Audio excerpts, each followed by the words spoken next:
déjà, merci à tous d'être présents aujourd'hui pour ce webinaire sur la voix du client et quelles sont les clés pour faire qu'un projet du voix du client aboutisse à ce que la voix du client soit placée au cœur de votre organisation.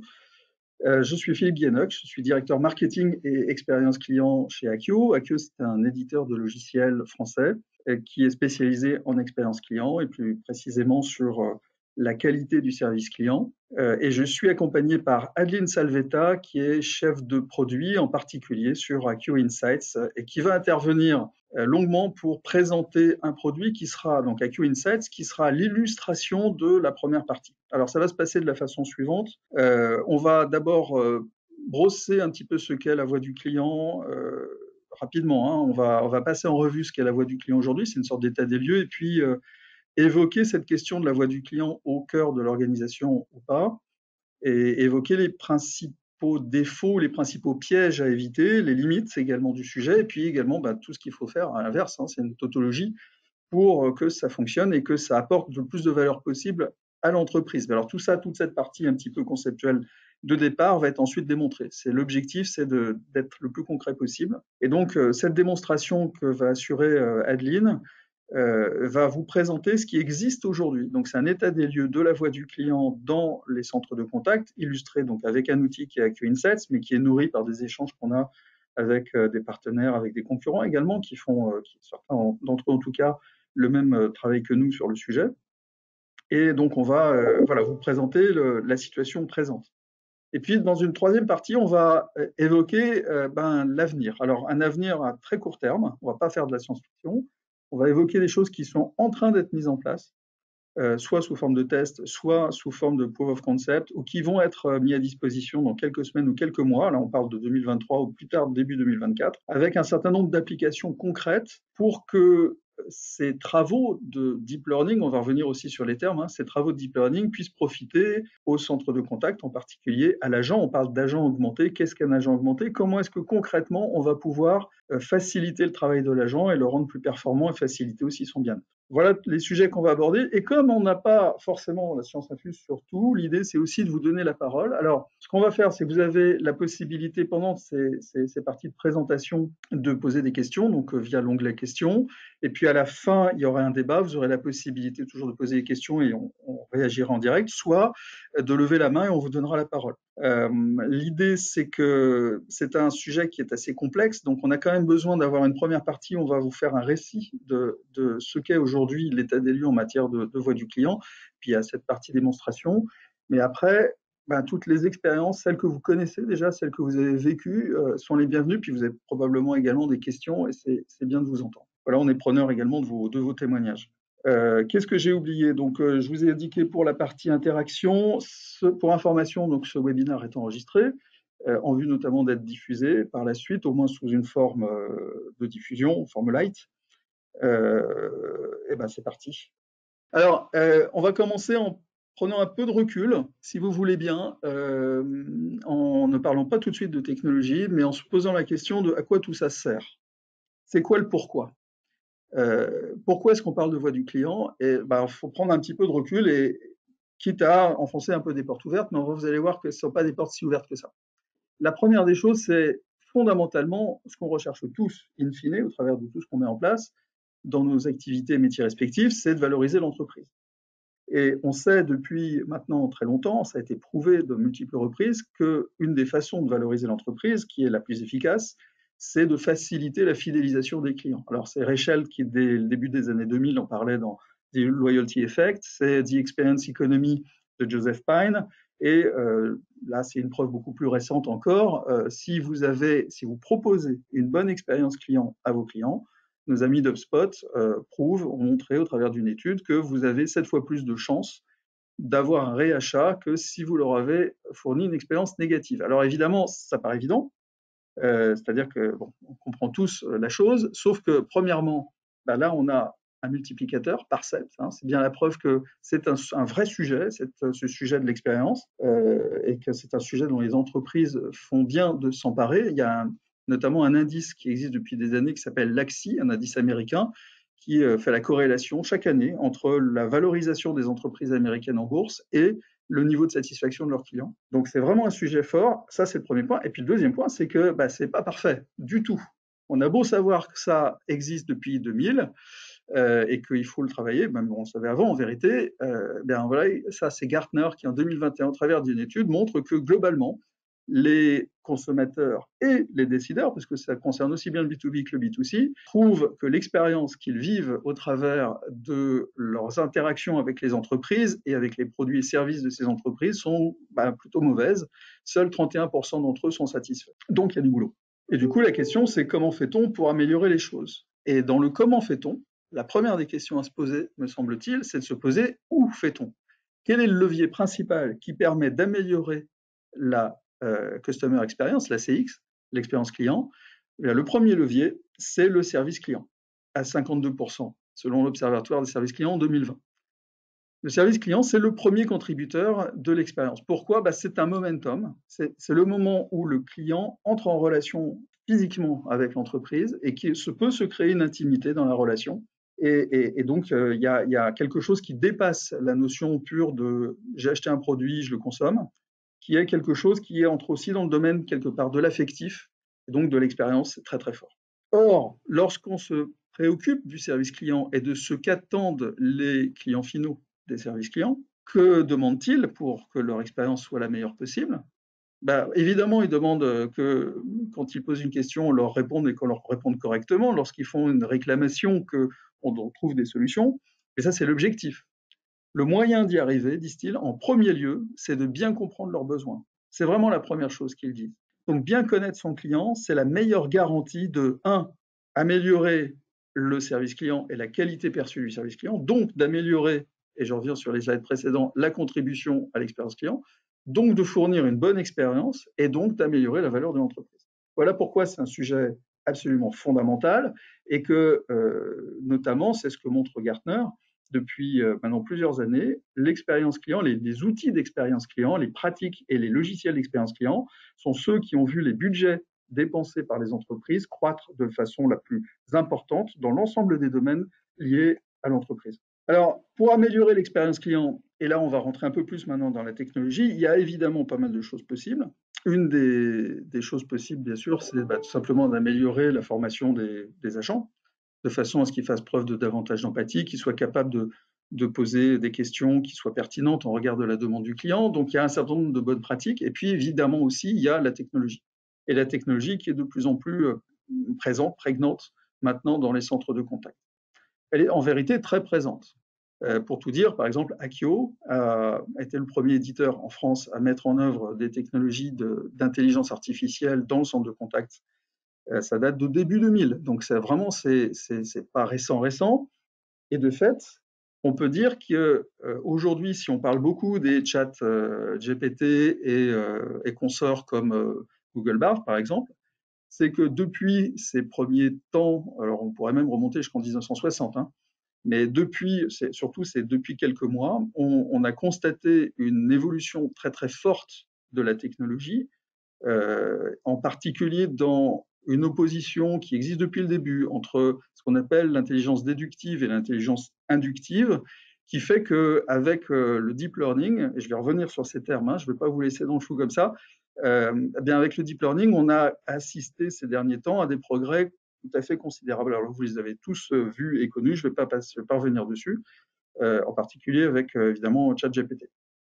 Simplement pour brosser le tableau. Ce que je dis là est essentiel pour la suite parce que fondamentalement, quand on parle d'intelligence artificielle, on parle surtout d'évolution récente et des progrès récents, et c'est ça qu'on va vous montrer. Pendant très longtemps, et c'est ce qui aujourd'hui prédomine très très très largement dans les outils qui sont proposés encore aujourd'hui, donc en particulier dans le monde de la relation client, c'est de l'intelligence déductive ou dite aussi statistique. En clair, vous avez un client qui vous pose la question quelles sont les horaires d'ouverture de votre centre de contact, et bien l'outil va être capable de comprendre qu'il y a des mots-clés, qu'il y a des enchaînements de mots-clés, que ça ressemble beaucoup à d'autres questions qui utilisaient les mêmes mots-clés dans le passé, et donc les réponses qui étaient apportées à ce moment-là étaient celles-ci, donc je vais répondre la même chose que dans le passé. Voilà. C'est statistique et probabiliste. La limite de la chose, c'est que ça n'apprend pas, c'est-à-dire que s'il y a des erreurs, l'outil ne le voit pas et il va continuer à apporter la même réponse sans comprendre réellement ce qui s'est passé. La démarche inductive, c'est une autre démarche qui a été proposée d'ailleurs dès le début de l'intelligence artificielle contre la démarche déductive. C'est une démarche qui est basée sur les neurones, en fait, sur le mode de fonctionnement physiologique de l'être humain, qui consiste à se dire, on a un ensemble de données, alors il faut que ça puisse fonctionner sur des gros volumes de données, ça fonctionne bien notamment dans les centres de contact, des gros volumes de données, l'outil va analyser ce qui se passe dans ces données, va trouver des corrélations et il va induire un certain nombre de réponses possibles ou de décisions à prendre ou de choses à dire. Et c'est ça qui est en train de se développer très fortement, notamment plus récemment avec les technologies dites de Transformers, qui permettent d'améliorer encore cet auto-apprentissage de l'outil. Alors donc c'est très puissant, et on a vu que des outils, des intelligences artificielles gagner des prix artistiques, et on a vu des intelligences artificielles écrire des articles dans des grands journaux. Cela étant, ça présente un certain nombre de freins et de limites. L'un des exemples qu'on pourrait donner, c'est il y a quelque temps, un jeune informaticien canadien a vu sa femme disparaître. C'était une jeune femme, donc elle a disparu. Comme il travaillait sur un chatbot, il a intégré dans le chatbot, vous avez peut-être entendu parler de cette histoire, il a intégré les conversations qu'il avait eues avec elle, l'ensemble des données et des échanges qu'ils avaient eus ensemble, de façon à pouvoir continuer la conversation avec elle après son décès. Au point que, bien qu'il sache que ce soit un chatbot, il s'est pris de sentiments pour le robot. Et que lorsque l'entreprise pour qui il travaillait a coupé l'accès, parce que ça posait des problèmes d'éthique, a coupé l'accès au robot, l'informaticien a eu des problèmes psychologiques non négligeables. Donc, on voit qu'il y a des aspects éthiques dont on va relativement peu parler là maintenant, parce qu'on n'aurait pas le temps, c'est un sujet qui est absolument énorme. Mais il y a aussi des aspects purement de technicité qui montrent que, par exemple, aujourd'hui, les chatbots, en particulier ceux qui font du deep learning, ont tendance à proposer des réponses les plus consensuelles possibles pour éviter des réactions négatives. Et du coup, ces freins et ces limites font qu'on peut se dire qu'un projet de voix du client, d'analyse de la voix du client avec de l'intelligence artificielle peut aboutir à on peut se poser la question, est-ce que ça va marcher? Est-ce que ça va vraiment bien fonctionner? Et on va voir qu'il y a un certain nombre de défauts et de pièges à éviter. Alors le premier, c'est celui que je viens d'évoquer, c'est le fait d'éviter l'approche purement statistique et d'analyse strictement quantitative. Donc là, il faut passer maintenant à des modèles beaucoup plus puissants et beaucoup plus performants de deep learning, sur lesquels on travaille chaque fois depuis maintenant des années, donc dont on va vous présenter quelques exemples. La deuxième chose, c'est que très souvent, ce qu'on voit, c'est des clients qui cherchent à analyser de façon séquencée, c'est-à-dire sur un seul média. Donc, on est dans un centre de contact, donc vous avez de la voix, vous avez du chat, vous avez de l'email, vous avez plusieurs médias, le courrier, etc., les réseaux sociaux, et on va avoir tendance à vouloir travailler essentiellement sur un média, tout simplement parce que techniquement, c'est plus simple à faire, et puis parce qu'on se dit que on va déjà voir ce que ça donne avec ce média et ce qu'on peut en ressortir. Le problème dans ce cas, c'est que vous allez avoir beaucoup de biais, puisque typiquement, les gens ne communiquent pas de la même façon selon qu'ils écrivent un email, c'est une trace écrite, ou qu'ils sont au téléphone. Typiquement, on sait très bien qu'au téléphone, les gens peuvent se lâcher beaucoup plus facilement que dans un email. De la même façon, on est sur des médias qui peuvent être des médias où les gens s'expriment librement, comme des médias qui sont beaucoup plus structurés, comme par exemple une enquête de satisfaction. Et donc, là encore, la façon d'interagir ne sera pas la même. Et donc, ce qu'il faut, c'est arriver à avoir une vue 360 et pas simplement média par média. Autre erreur qu'on voit très souvent, c'est le fait de différer l'exploitation de la donnée. Alors, un projet de voix du client, un projet d'analyse des conversations de façon à en tirer toute la substantifique moelle, on se dit dans un premier temps, je vais analyser tout ce qui se passe, je vais prendre le temps de regarder ce qui se passe et je vais en tirer un certain nombre de tendances. Alors évidemment, ça c'est utile, mais ce qui est utile également, c'est de travailler le temps réel, de travailler le moment précis. Je pense par exemple aux irritants. Dans un centre de contact, on peut identifier très vite un irritant qui est lié à un produit défectueux, par exemple, qui vient d'être commercialisé. Il faut réagir tout de suite, il ne faut pas attendre la fin de la semaine ou le mois suivant pour mettre en place des actions correctives comme rapatrier, retourner le produit. Le dernier défaut qu'on voit très souvent, c'est le fait d'être très conservateur. C'est un défaut de fainéantise en quelque part. C'est un mot un peu dur, mais qui consiste à se dire, bon, on va faire toute cette analyse, déjà c'est compliqué, On va dans un premier temps déjà voir comment je peux l'exploiter moi dans mon univers à moi, dans mon métier à moi. Alors que ce sont des informations qui sont valables pour toute l'entreprise. On a un client, par exemple, pour ne pas le citer, qui est, enfin, je ne vais pas le citer, mais c'est un grand opérateur aérien qui s'est rendu compte il y a quelques années que sur certains de ses vols touchant un certain nombre de pays, les clients étaient plutôt mécontents de la taille des sièges parce qu'ils avaient besoin de plus de confort, pour des tas de raisons. Cette information-là, c'est une information qui est destinée au marketing produit. Et quand vous êtes sur de la conception et de la logistique liée au transport aérien, vous savez que la taille du siège, c'est pas rien de le changer. Donc il y a tout un travail de fond à faire avec d'autres équipes. Il y a toute une transmission de l'information, de cette connaissance du client. C'est à ça que sert la voix du client. Et du coup, à l'inverse, je disais tout à l'heure cette tautologie, les clés de succès sont les suivantes. Il y en a 3 essentiellement. Il y a une première clé qui est liée à la collecte d'informations. La première chose, c'est de travailler de façon omnicanale. Sinon, vous allez avoir des biais.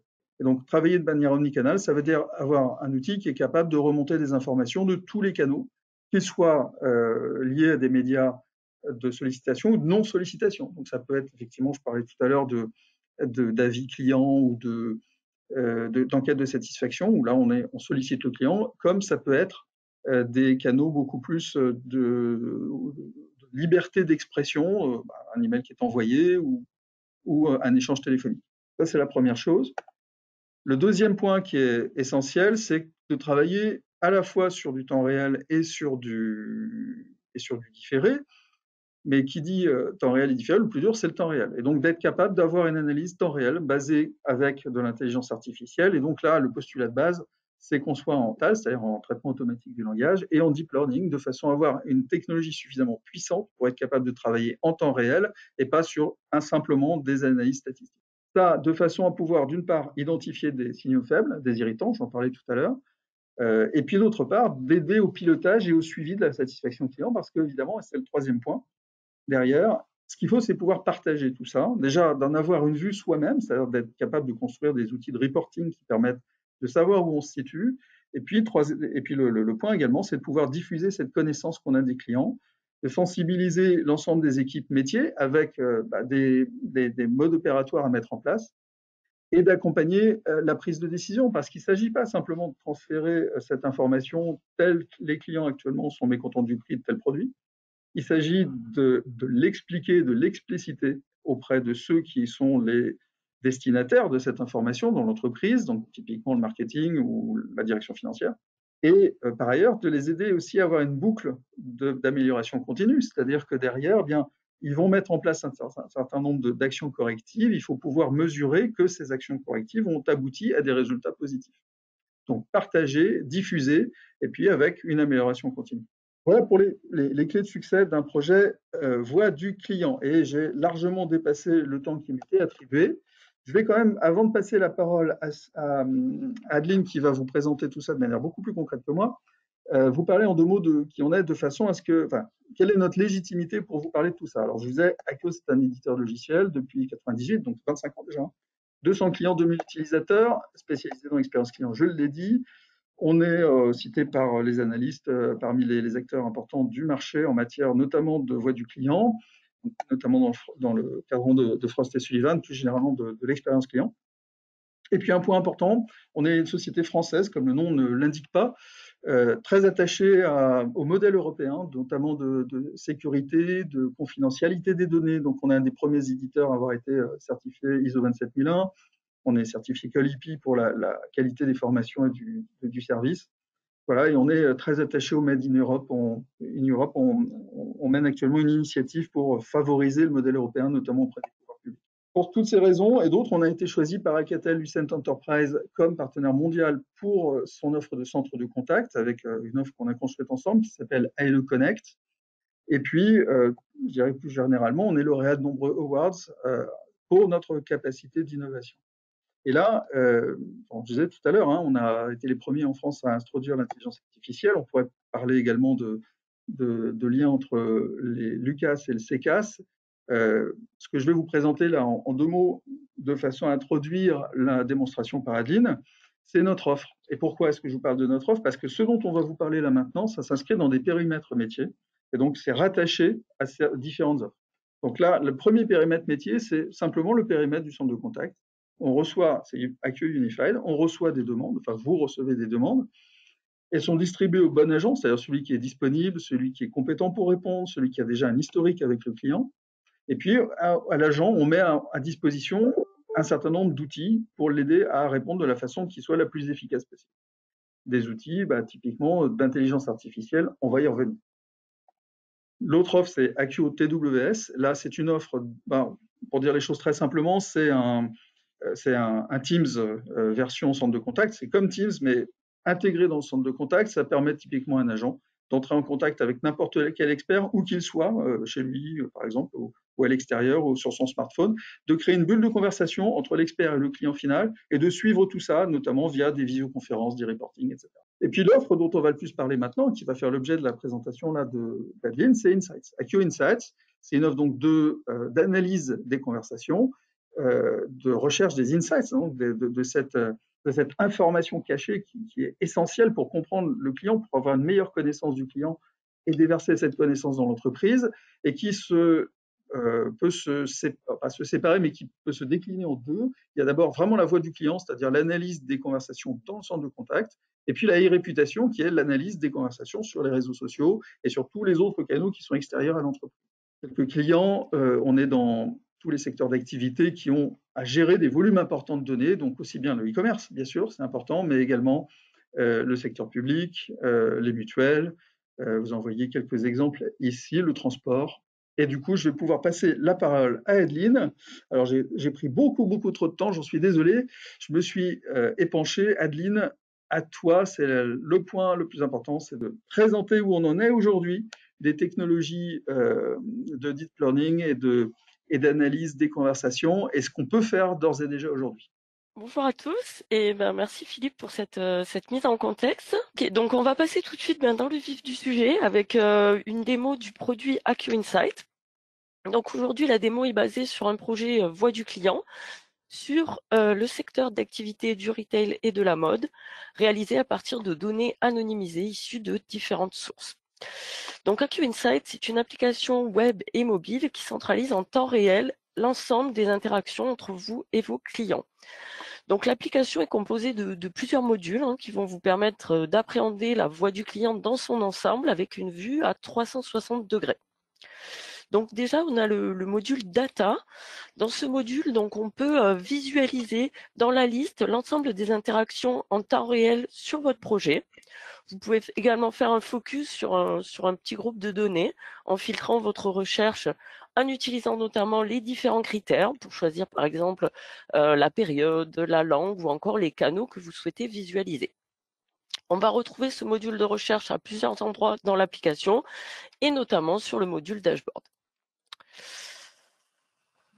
Donc sur le module dashboard, on peut bien obtenir une vue d'ensemble de vos données pour détecter notamment des grandes tendances. On peut également naviguer dans les contenus pour zoomer de manière plus précise sur différents sujets, comme on pourra le voir un peu plus tard au cours de la démo. Voilà, notez que les dashboards sont entièrement personnalisables par vos soins et adaptés à vos besoins grâce à un module de conception rapide. Donc le premier constat que l'on a pu faire, c'est que les clients s'expriment aujourd'hui sur des espaces d'expression très variés et également en plusieurs langues selon le périmètre de votre activité. Donc comme on peut le voir ici sur ce dashboard Overview, l'outil permet d'appréhender notamment la volumétrie de votre projet, son évolution dans le temps et détecter également certains pics inhabituels qui peuvent arriver sur les différentes sources de données. Donc cela peut être des sites d'avis, des enquêtes de satisfaction poussées par la marque, des emails qui arrivent dans le centre de contact, des conversations chat ou messaging, ou encore des appels téléphoniques. Donc tous ces canaux, et notamment l'analyse des conversations chat et voix, sont disponibles sur Acquio Insight et vous permettent d'écouter vos clients là où ils s'expriment et d'avoir une vision 360 sur l'ensemble des canaux de la relation client. Le deuxième constat, eh bien, c'est que vos clients s'expriment à n'importe quelle étape du parcours client. Donc avant, pendant ou après l'achat, où ils vont s'exprimer sur les différents moments clés du parcours. Donc ça peut être par exemple lors de l'utilisation du produit, lors d'un achat en magasin, lors de la commande, lors du paiement ou encore lors de la réception du colis. On va retrouver bien entendu différentes typologies de sujets comme des demandes d'information ou de support, des plaintes, des retours d'expérience, voilà, différents types de sujets. Et l'outil permet justement de distinguer les différences entre les sources. En effet, en fonction des sources, on va, comme on peut le voir ici, retrouver des sujets complètement différents. On peut s'apercevoir ici que les problématiques rencontrées au cours du parcours client, comme par exemple tout ce qui concerne la livraison ou le paiement, se concentrent plutôt sur les canaux service client, comme le mail, le chat ou la voix, qui permettent d'avoir en effet pour le client une réponse la plus rapide possible. On va par contre retrouver tout ce qui concerne les avis produits, tout ce qui concerne l'expérience en magasin, plutôt sur des sites d'avis ou sur les enquêtes de satisfaction. Donc la collecte de toutes ces interactions, elle est entièrement automatisée grâce à des connecteurs qui permettent de collecter la donnée en temps réel, là où vos clients s'expriment. Évidemment, toutes les interactions du client avec la marque sont du coup centralisées sur le même outil, sur un seul et même outil. C'est vraiment la force de notre produit Acqueo Insight.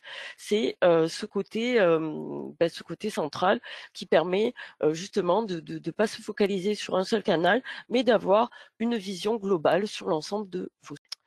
Donc on vient de parler des différentes sources et de l'aspect vraiment 360. On va maintenant aborder notre deuxième axe et faire un focus un peu plus précis sur l'analyse des contenus pour repérer des insights actionnables. Donc, lorsqu'on parle de voix du client, et bien souvent, on entend parler de NPS, de CES, de CSAT. Alors oui, les indicateurs, c'est essentiel, hein, ça permet une mesure quantitative de la satisfaction client, mais ce n'est pas suffisant. Il est vraiment capital de pouvoir croiser l'analyse quantitative avec une analyse qualitative basée sur l'analyse des contenus. Et c'est là où vous allez pouvoir repérer vraiment les insights qui vont vous permettre d'améliorer votre connaissance client et donc la satisfaction client. Donc sur Acqueo Insight, eh bien, on analyse les données automatiquement et en temps réel. J'insiste vraiment sur ce point-là parce que c'est un côté qui va vous permettre évidemment d'être réactif et lors de la détection d'un sujet à risque, par exemple. Donc toute cette analyse, elle est basée sur un moteur d'IA qui est capable de détecter plusieurs éléments dans le contenu des interactions. Donc tout d'abord, eh bien les topics. Donc ce sont les principaux sujets évoqués par vos clients. Donc les topics sont basés sur une grille d'analyse spécifique à votre secteur d'activité. Une grille vous est fournie en début de projet. Hein, vous ne partez pas d'une feuille blanche. Elle est personnalisable en fonction de vos besoins et évolutive au cours de la vie du projet. Donc, comme on peut le voir ici, les topics sont hiérarchisés en plusieurs niveaux, avec un niveau de granularité de plus en plus fin entre les différents grands thèmes, disons. Donc là, on est dans ce qui concerne la commande et la livraison, et on va dans des niveaux de plus en plus précis, comme par exemple ici les problématiques liées au délai de livraison de notre commande. Ça permet en effet de comprendre de manière très précise quels sont les sujets qui importent le plus à vos clients. Donc l'analyse, elle est basée sur des technologies de compréhension du langage naturel et elle va vous permettre d'appréhender la visibilité des sujets, mais aussi de détecter par exemple certains sujets émergents qui sont peut-être moins visibles, mais qui ont aussi leur importance dans l'expérience client, comme ici tout ce qui concerne le temps de réponse, l'accessibilité, voilà, des sujets peut-être un peu moins importants, mais voilà.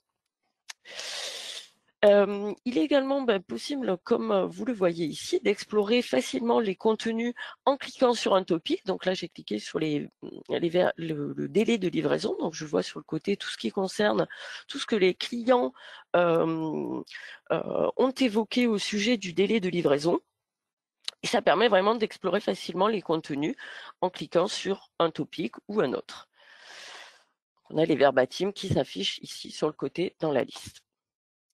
Donc la deuxième chose que l'on va détecter, eh bien, c'est le sentiment autour de ces sujets. Donc notre modèle IA peut détecter aujourd'hui 3 catégories de sentiments, positifs, négatifs ou neutres. Donc on va retrouver ici dans la liste le sentiment qui a été détecté autour de chacun des sujets. Donc l'analyse permet de détecter différentes problématiques, notamment ça permet d'identifier des irritants qui impactent votre activité, notamment ici, comme on peut le voir, par exemple des problématiques de produits mal taillés, des irritants liés au paiement ou encore au statut de la commande. Donc les détecter et réagir rapidement peut prévenir l'éventuelle perte de clients. On peut également capitaliser sur les motifs de satisfaction, comme on peut le voir ici. Donc, ici, parmi les points de satisfaction, eh bien, on a par exemple le personnel en magasin, la qualité des produits, le prix des produits. Les détecter peut permettre de mettre en place, par exemple, des actions de fidélisation client. Et la dernière chose, autour du sentiment, eh bien, c'est de mesurer la satisfaction client et son évolution dans le temps, avec par exemple des indicateurs et qui affichent également l'évolution du nombre de verbatims positifs ou du nombre de verbatims négatifs, qui permet d'avoir un suivi dans le temps de la satisfaction client. Comme on a pu le voir précédemment, au clic sur un item, on peut bien entendu visualiser l'ensemble des interactions qui sont liées à cet item. Donc on affiche le topic et le sentiment associé dans la liste, le sentiment global du verbatim, mais également différentes métadonnées, comme par exemple le NPS, les notes sur les avis clients. Voilà, ça peut être différentes choses. Voilà, ici par exemple les notes, ici sur ce site d'avis client par exemple. Ou encore ça peut être des données de type démographique comme les tranches d'âge qui permettent de segmenter les données. Ensuite, eh bien, depuis le début de l'année, on analyse les émotions exprimées par vos clients. Donc cette analyse, elle est basée sur un modèle IA qui est capable de détecter 6 émotions différentes: la joie, la colère, la crainte, la déception, l'amour et la surprise. Et ça va vous permettre de comprendre un petit peu quel est le ressenti client, ce qui apporte un petit peu une autre dimension par rapport au sentiment que l'on vient de voir et qui a un côté un peu plus factuel, disons. Il faut savoir que les émotions peuvent avoir une influence directe sur les comportements d'achat, donc il est vraiment nécessaire de les appréhender.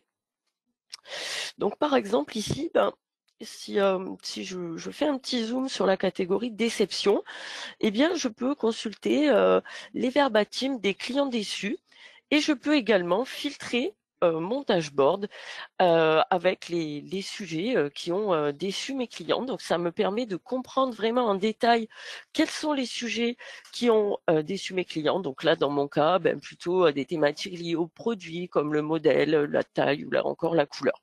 Donc, en fonction des différentes catégories d'émotions, eh bien, on peut prendre différentes actions, notamment, par exemple, pour la crainte, il serait possible de rassurer vos clients, par exemple, pour permettre de lever certains freins à l'achat. Au niveau de la colère, on peut imaginer certains gestes commerciaux pour apaiser les frustrations.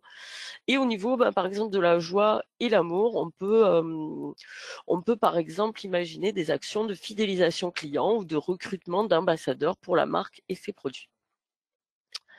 Voilà pour un rapide aperçu de la puissance de l'analyse des contenus avec Actio Insight, qui permet à la fois une analyse quantitative mais surtout qualitative des interactions clients. Alors maintenant, je vais aborder le dernier axe qui va vraiment vous permettre de placer véritablement la voix du client au cœur de votre organisation. Eh bien, c'est le partage de la connaissance client. Donc, pour garantir la réussite de votre projet voix du client, à partir d'une première photographie, comme on peut le voir ici, et qui peut être par exemple réalisée en début de projet, vous allez pouvoir définir des objectifs et des pistes d'amélioration, mettre en place des actions avec les équipes métiers concernées et surtout suivre l'impact de ces actions en utilisant notamment la plateforme Actio Insight. Donc, il est vraiment essentiel pour la bonne réussite de ce projet d'impliquer les équipes métiers au sein de votre organisation. On va pouvoir, par exemple, créer des tableaux de bord en fonction de certains besoins spécifiques, en fonction des équipes métiers. Par exemple, des tableaux de bord dédiés pour le digital, pour la logistique, pour le produit. Et donc, pour illustrer ce point, donc j'ai mis en place un petit dashboard autour de l'expérience en ligne sur le site web et sur l'application mobile. On y détecte notamment plusieurs irritants, notamment des gros freins à l'achat, comme on peut le voir ici en cliquant sur la thématique du paiement, donc sur les verbatims négatifs qui concernent le paiement. On a pas mal de freins à l'achat, notamment l'impossibilité d'enregistrer une carte bancaire dans le compte client, des soucis de paiement, des utilisateurs qui indiquent des messages d'erreur lors du paiement. Donc, comme on l'imagine et qu'on peut bien sûr se douter, c'est vraiment des problèmes qui ont un impact vraiment fort pour une activité de e-commerce. Alors après, on peut découvrir certaines choses peut-être un peu moins bloquantes, mais qui présentent tout de même un risque de perte de clients, comme par exemple des problèmes de rapidité du site ou d'ergonomie. Donc là où je veux en venir, c'est qu'avec AQ Insight, on a à disposition différents outils pour partager ces retours avec les équipes concernées et on peut envisager évidemment plusieurs actions. Donc là, une fois qu'on a mis en place cet exemple de dashboard, on pourrait imaginer envoyer par exemple aux équipes du digital qui s'occupent du site web une newsletter basée sur les commentaires les plus emblématiques pour les sensibiliser sur le sujet.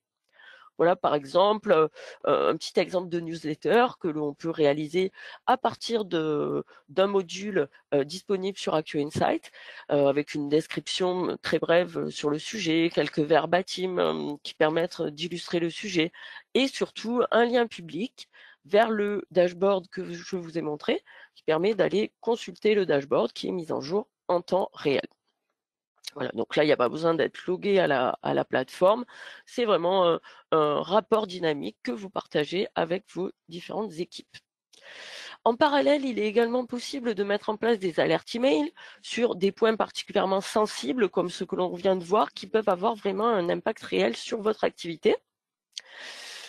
Enfin, bien sûr, en interne, il serait opportun en tout cas de mettre en place des actions correctives avec le département concerné, comme par exemple dans notre cas, bien prévoir un correctif dans une nouvelle version du site web. On va pouvoir ensuite suivre, grâce à ce dashboard, l'impact de cette nouvelle mise à jour sur les problématiques de paiement dans le temps.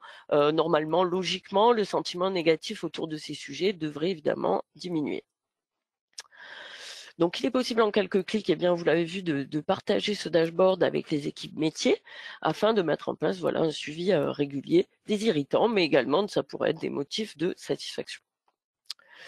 Et enfin, plutôt à posteriori cette fois-ci, à partir du module de reporting toujours disponible sur la plateforme AQ Insight, on va pouvoir réaliser un rapport d'analyse de manière plutôt ad hoc autour de la voix du client pour le département ici toujours du digital pour notre exemple, qui va par exemple être envoyé tous les mois avec un petit partage de certaines courbes d'évolution, de certaines tendances, de certains exemples de verbatim, de chiffres clés et une petite analyse qui permet un petit peu de comprendre le sujet et les différents irritants dont mes clients se plaignent.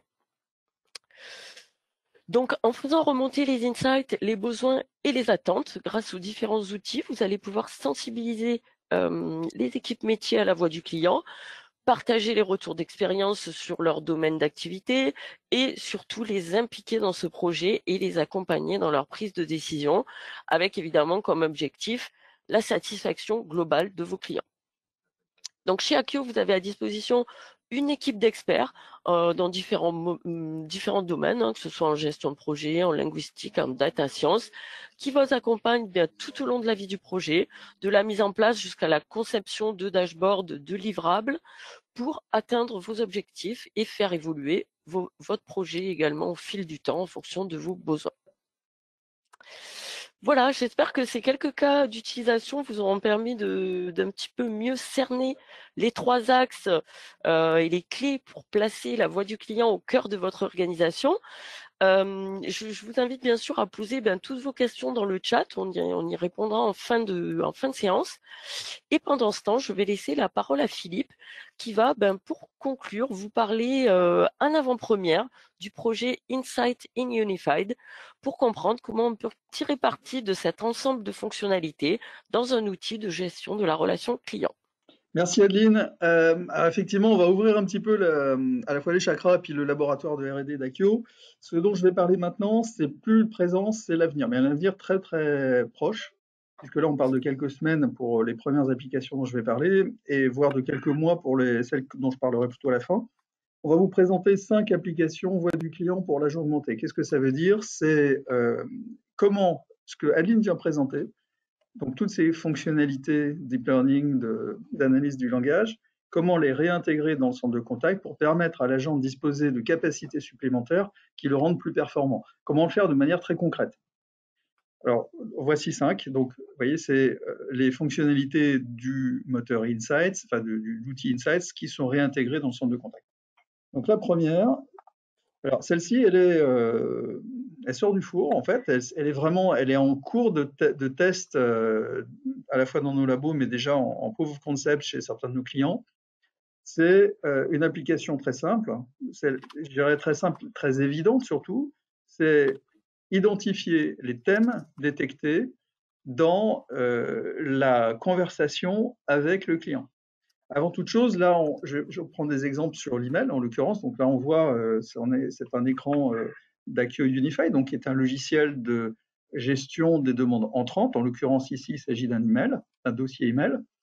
Eh bien, l'outil automatiquement trouve, grâce au traitement automatique du langage, va trouver les thèmes traités et va trouver également les sentiments, le sentiment positif ou négatif par rapport à ces thèmes. Alors évidemment, ce qui est intéressant, c'est de savoir que dans un message, quand il est très court, c'est évident d'avoir tout de suite, de savoir tout de suite de quoi ça parle, mais les emails, ça peut être un petit peu plus long, hein, une conversation téléphonique également, hein, puisque là, on parle de l'email, mais ça peut être pour tous les autres canaux de la même façon. Donc, sur une conversation un petit peu longue, ça peut être très utile à la fois avant de répondre pour l'agent, de savoir de quoi ça parle et quel est un petit peu le sentiment général et le sentiment point à point, donc topic par topic, traité dans l'email, mais également à la fin, au moment où il est sur le point d'envoyer sa réponse, de se reposer la question, est-ce que j'ai bien répondu à l'ensemble des topics? Parce que très souvent, ce que font les conseillers, ceux qui sont dans le métier le savent bien, il y a un point sur lequel il se focalise dans les questions qui sont posées dans l'email et il oublie les autres.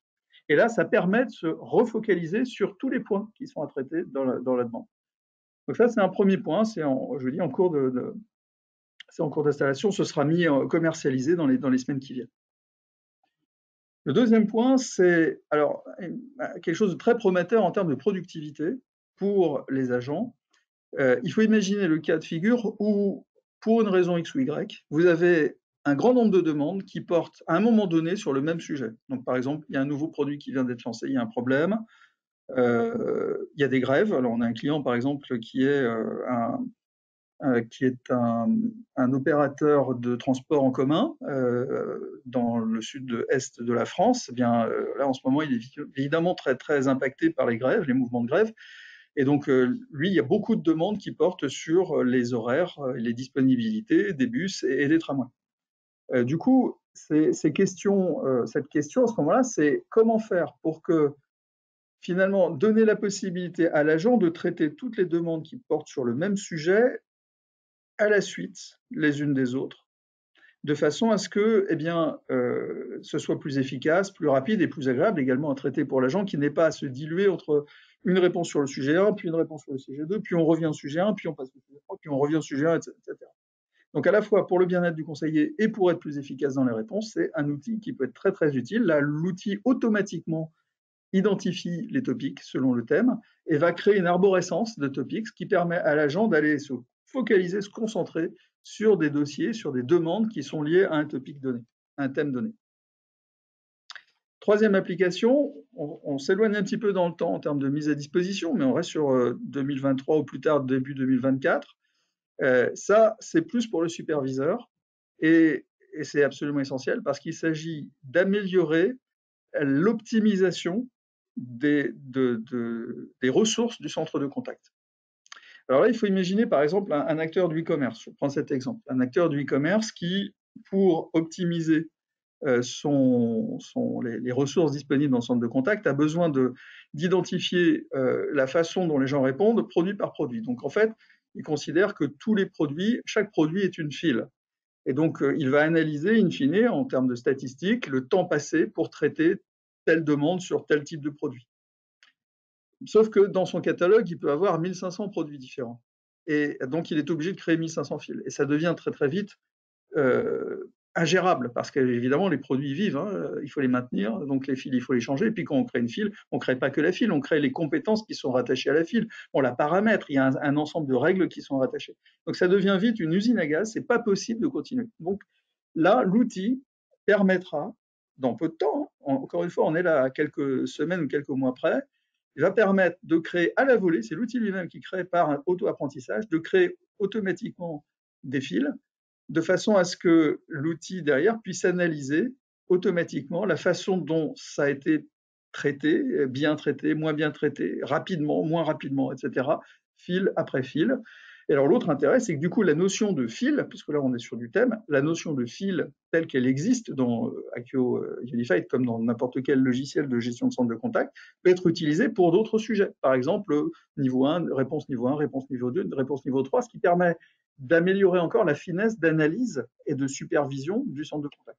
Quatrième application, là aussi très intéressante, la qualification automatique. À chaque fois qu'on finit une conversation en tant qu'agent avec un client, eh bien on est amené à remplir une fiche de qualification. De quoi on a parlé, comment ça s'est passé, quelles sont éventuellement les actions à mener. Donc c'est cette fiche de qualification qui est proposée à chaque fois, quel que soit le type d'interaction et le canal utilisé.